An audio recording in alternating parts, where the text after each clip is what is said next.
One day, many of you will stand where decisions truly matter. Some of you will stand inside courtrooms. Some will write policies. Some will become prosecutors. And some will become defenders. Some may even occupy positions of national influence. And when that day comes, the founding president hopes you will remember this. Never love power more than justice.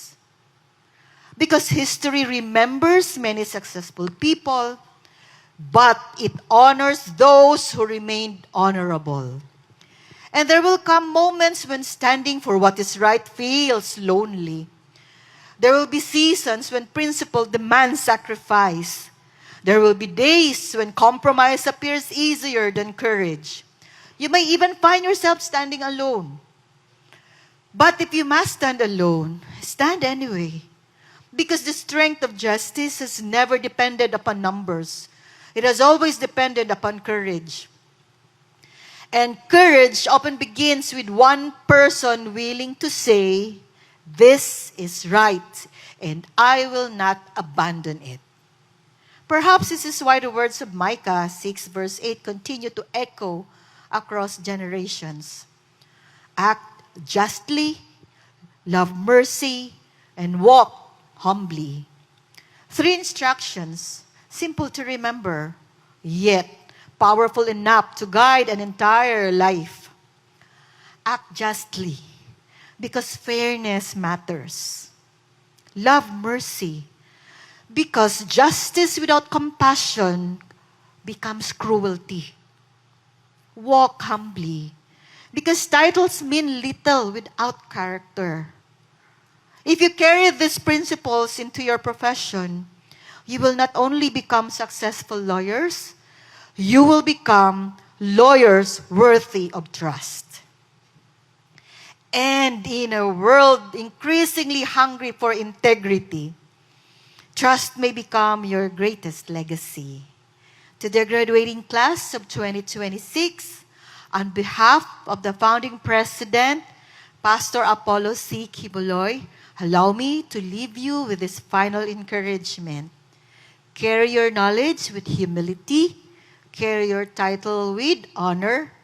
Carry your faith with courage.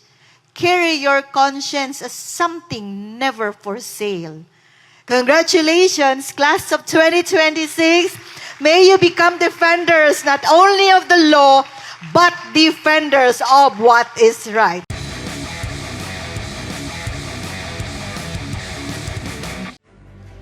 At this point, to deliver the heartfelt message of our founding president, Reverend Dr. Pastor Apollo C. Quiboloy, please join me in welcoming the Executive Secretary of the Kingdom of Jesus Christ, Professor L.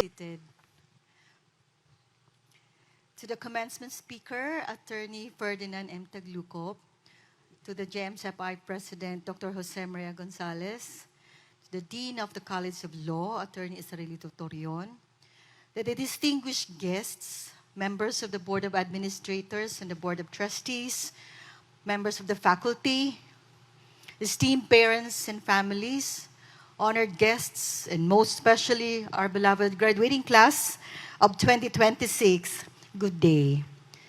Today, I have the distinct privilege and honor of delivering a message on behalf of the founding president of Jose Maria College Foundation Incorporated, Reverend Dr. Pastor Apollo C. Quiboloy.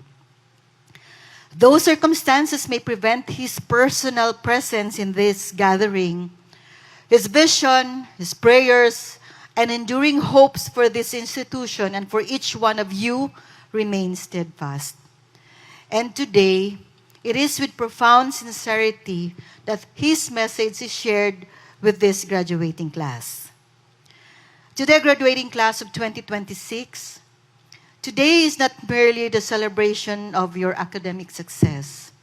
Today marks the beginning of a greater responsibility. You entered this institution as students of law. You live today as future guardians of justice. And that distinction matters deeply. For the law is not merely a profession, but a practice to be practiced. It is a trust to be protected, a responsibility to be honored, and a calling that demands courage. As you stand at the threshold of a new chapter, you do so in a time unlike any other. You graduate in an age when truth is often debated, institutions are tested, and justice itself is sometimes questioned. You are entering a world where public opinion can move faster than evidence, where personal loyalty is sometimes mistaken for righteousness, and where principle is often tested by pressure. There will be moments when convenience will attempt to replace conscience. There will be moments when silence will appear safer than conviction. And there will be moments when compromise will seem easier than courage. And it is precisely for such moments that your education, your formation, and your character must rise to meet the demands of your profession. The founding president wishes to remind you of this enduring truth. The true measure of a lawyer is not how intelligent he becomes, but how principled he remains when integrity becomes costly. This wisdom is not new. Long before constitutions were written and legal systems established, timeless lessons concerning justice, righteousness, and accountability were already being taught in Scripture. The Bible, though ancient, continues to speak powerfully to every student of law because it teaches us not merely about rules, but about moral responsibility. When God instructed Moses to establish order among his people, justice was never intended to favor only the influential or powerful. Justice was designed to uphold truth without fear and fairness without favoritism. Thus, in Exodus 23:2, Scripture reminds us, do not follow the crowd in doing wrong. What a powerful instruction for future lawyers. Because one day, the crowd may pressure you to remain silent, pressure you to compromise, or pressure you to bend truth for convenience, pressure you to choose influence over integrity, and perhaps the greatest temptation of all, pressure you to choose power over principle. But may you always remember this: power may shift, applause may fade, and influence may disappear. But integrity, once compromised, is difficult to restore. For this reason, the founding president leaves you with this reminder. The law without morality becomes intimidation. Power without conscience becomes oppression. And knowledge without integrity becomes dangerous. Throughout history, both sacred and secular, intelligence alone has never guaranteed justice. This is why character matters. The Scripture offers remarkable examples of men and women who remained faithful to the principle even under pressure. Consider the prophet Daniel. Daniel lived in kingdoms where political pressure was real and legal systems were manipulated against conviction. He was targeted not because he lacked competence, but because integrity often threatens corruption. Yet despite organized opposition, Daniel neither abandoned conviction nor surrendered dignity. Through Daniel's life, we are reminded, truth does not lose its power simply because power opposes it. But Daniel teaches us something more profound. One may stand firmly for truth without becoming hateful. One may defend conviction without losing humility. One may endure injustice without surrendering honor. And perhaps that is among the highest forms of leadership. Then there is Queen Esther. She stood before authority not for personal ambition, but because silence would have endangered countless lives. Her courage teaches us a timeless lesson. There are moments when remaining silent becomes participation in injustice. Graduates, there may come a time when your voice becomes inconvenient. A time when truth may not be popular. A time when remaining quiet appears safer. Yet, when such moments come, may you remember Esther. Because justice has always depended upon courageous people willing to stand when standing was costly. And still, courage alone is not enough. Wisdom must accompany conviction. And here we are reminded of the Apostle Paul. When falsely accused, Paul did not reject lawful institutions in frustration. He asserted his right lawfully. He appealed properly. He respected legal systems while standing firmly for truth. And therein lies wisdom. Fight injustice, but do so with discipline. Stand for truth, but stand with dignity. Defend principle, but do not lose compassion. And perhaps the greatest legal lesson found in Scripture came through our Lord Jesus Christ Himself. He stood before courts shaped by public pressure, political tension, false accusations, and shifting loyalties. He experienced injustice firsthand. Yet even in suffering, Christ demonstrated something extraordinary. Truth may be wounded. Truth may be delayed. Truth may be misunderstood. But truth is never defeated. Graduates, never forget why institutions like Jose Maria College Foundation Incorporated exists. The vision behind this institution was never merely to produce professionals with credentials. The vision was to form people of purpose.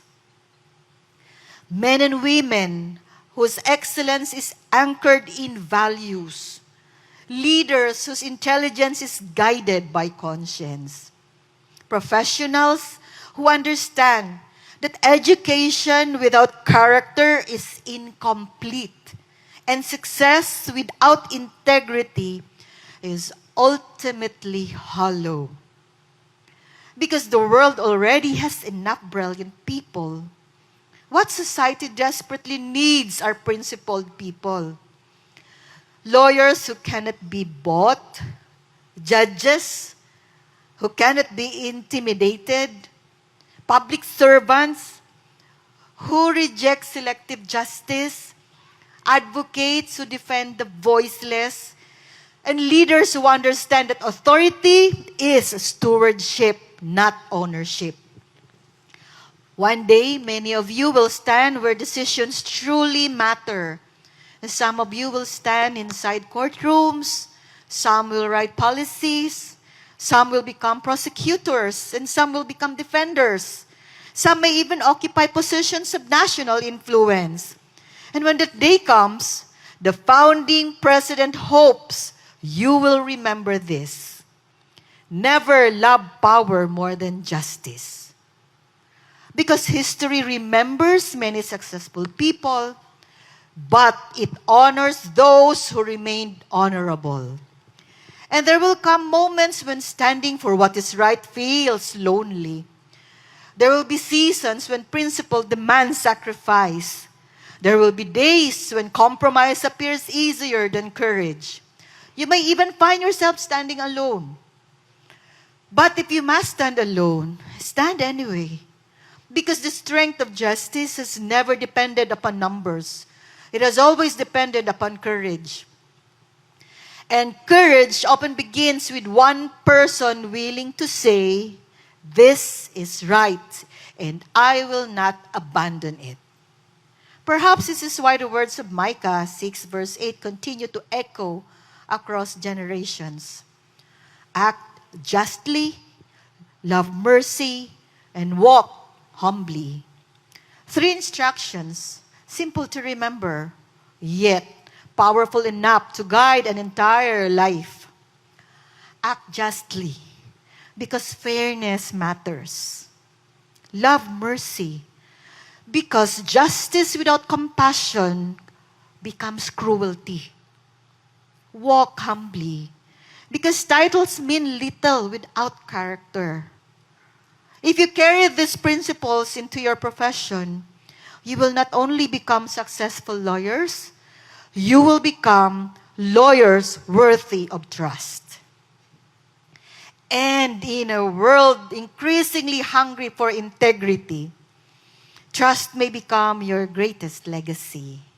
To the graduating class of 2026, on behalf of the founding president, Pastor Apollo C. Kibuloy, allow me to leave you with this final encouragement.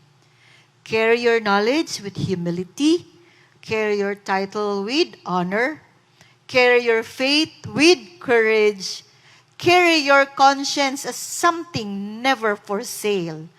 Congratulations, class of 2026. May you become defenders not only of the law, but defenders of what is right. Daghang salamat, maing adlaw kanatong tanan. Once again, congratulations. Thank you very much, Professor Eleanor Cardona, for the